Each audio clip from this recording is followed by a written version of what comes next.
Councils to procure local water treatment chemicals herald top stories. President Mnangagwa local authorities will soon be compelled to buy locally produced water treatment chemicals as government continues to build capacity for the manufacture of chemicals needed in the water purification process. Speaking at the official opening of the Zimfo's fertilizer blending plant in Msasa, Harare yesterday, President Mnangagwa said the importation of water treatment chemicals would soon be a thing of the past. I am informed that we actually have the capacity in this country to produce chemicals which treat our water. Government is going to support wholeheartedly this initiative.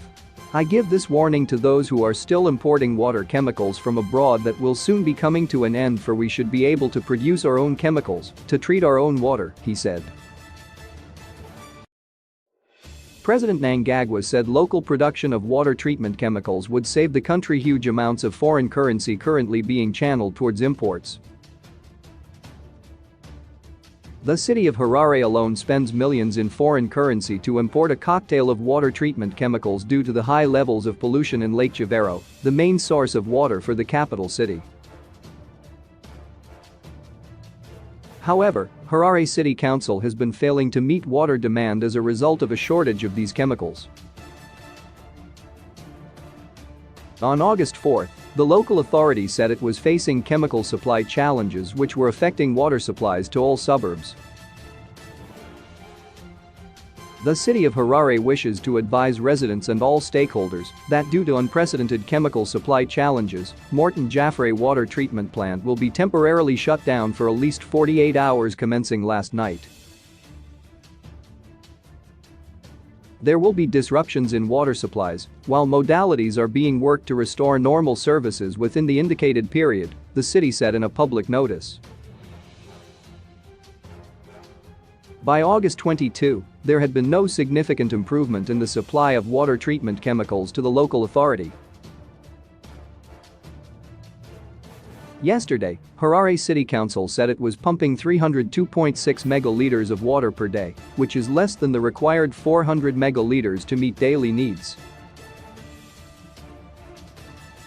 With Zimfo's already producing aluminium sulfate for water treatment, sulfuric acid and other industrial chemicals, President Mnangagwa said it was important for all local authorities to tap into this capacity.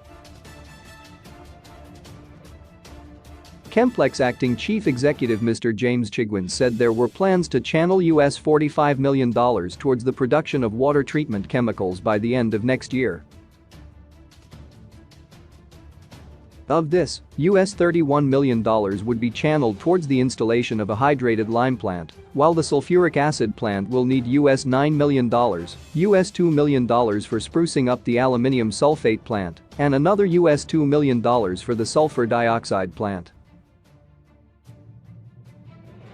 The company will also venture into production of sodium silicate and activated carbon. We have an abundance of hydrated lime in Rashinga, but we are currently importing hydrated lime from Zambia and South Africa. Our lime is of very good quality, so once we put a plant in Rashinga, we can produce enough for the local market and export the surplus to neighboring countries like Mozambique and others, Mr. Chigwin said. The aluminium sulfate plant at Zimfo's also has a capacity of 72,000 tons of liquid aluminium sulfate, which is enough to supply Harare and all other local authorities. The local authorities countrywide use about 12 chemicals, and immediately as Zimfo's, we can supply all the aluminium sulfate, solid and liquid, sulfuric acid, and we can quickly invest in the other 5 chemicals so that we can completely meet their needs.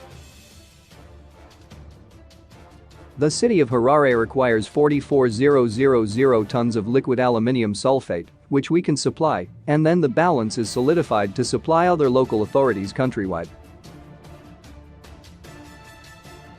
However, at the moment the city of Harare has ordered from us 50% of what they use on that particular chemical, and we are supplying that in full.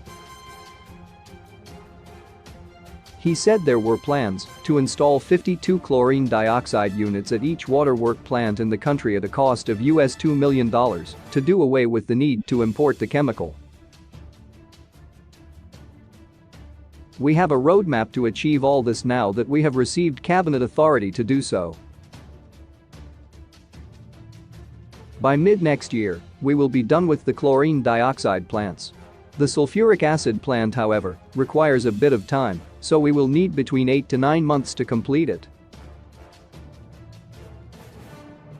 So far, we have spent $4 million on that project, so we need a balance of $9 million to complete it. By the end of next year, we should have managed to substitute the need to import all those chemicals, said Chigwind.